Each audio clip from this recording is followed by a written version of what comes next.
Hello, friends. Matt Ord here, author of Save Your Company, Don't Feed the Beast, Executive Director of the Free Market Medical Association, custom builder of free market health plans. And I've just got a message for you today. I'm making a call to those who may be frustrated, to those whose their conscience may be eating at them a little bit. So let me explain. I've got, I think, what's come down to really a four-step method to open up healthcare to be a free market in our country. And the first step of that is I'll preface it with this, and then I'm going to make my call to several groups here.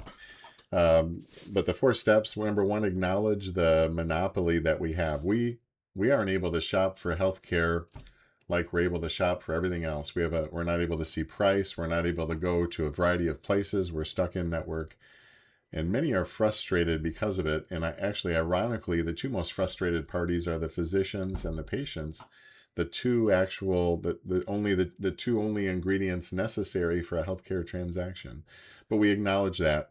I think the executives for big insurance, big hospitals, and big broker houses maybe grew up playing the game of Monopoly and probably wiping out their family, right? As they're buying up the board, they own the railroads, they've got hotels on Boardwalk and Park Place and every other properties, and as their family goes around, they're borrowing from each other and scurrying, and they're smiling and running them into the ground, and they're the sole winner at the end of the game. They're the only winner, everyone else is bankrupt.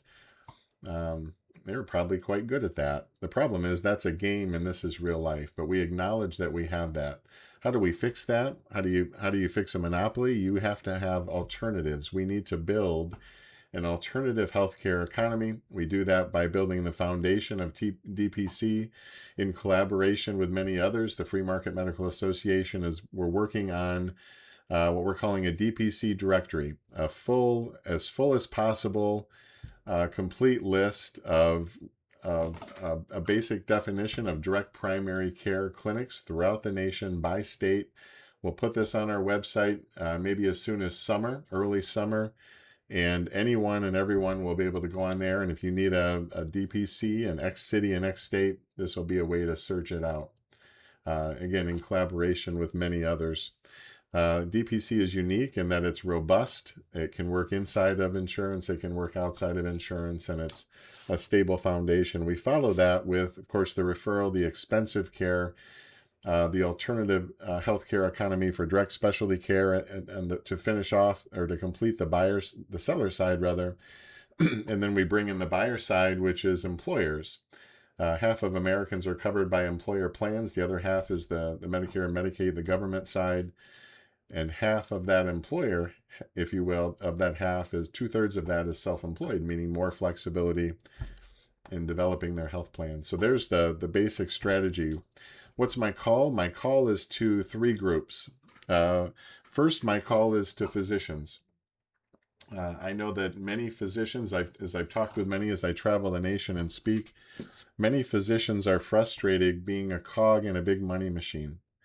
And if you feel that way, I would, and we don't know each other yet, look me up. I'd love to have a conversation with you. I'd love to share with you the many other physicians that have found ways to enter direct care and to deal directly with patients and be paid cash through employer plans.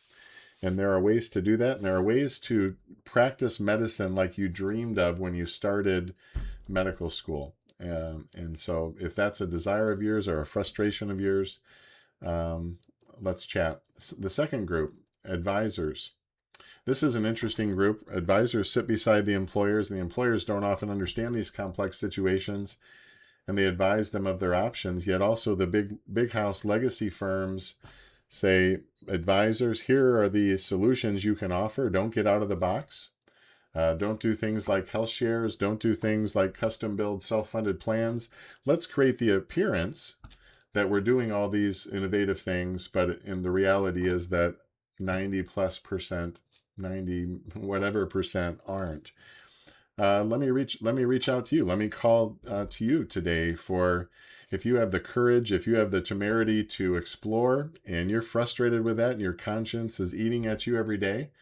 Now, conscience is like grass. If you tamp it down, right, the first time it step on it, it pops back up. Second time pops back up. After you do something long enough, 20, 30, 40, 50 times, guess what? It lays down and eventually it fades away to nothing. You just have dirt. You have no conscience eating at you. But maybe you are. Maybe you're feeling that today and say, I don't feel like I'm doing the best for my employers. I'm tired of going in and giving and saying 12% good news or giving bad news or however you want to phrase it. I'm tired of limited offerings. I'd like to learn about this free market medical association or learn about just free market healthcare. Look me up. I'd love to chat with you. I'd love to spend time with you. And there are ways to get out of this clandestine model, right? This model that we call a healthcare system, which is really just the old school game of Monopoly with one person or one entity, right? Kind of a group here running the show and running everyone else over with a truck. So that's my call. And my last call is to employers. To realize that you are the only payers in this system. Your money is floating around and padding a lot of pockets and kickbacks and commissions and all sorts of things to say the advisor comes in, well, I'll offer this, you got to give me a cut, and I'll offer this, and you got to give me a cut. Do you want someone who is offering things because they're getting paid on the side under the table, or someone who's actually trying to find solutions for you? I found out, we think, well, yeah, that's not so good advisor, I'll switch to another advisor. A majority of the big firms, the big house legacy firms, are that way. They're tied into this. They've built their house on these revenue streams, these overrides. If they sell enough United, if they sell enough Blue, they get these big 7-figure checks at the end of the year. What do you think they're offering for you, the best thing for you, or the things that pad their pockets? When your plan unravels, do they get paid more?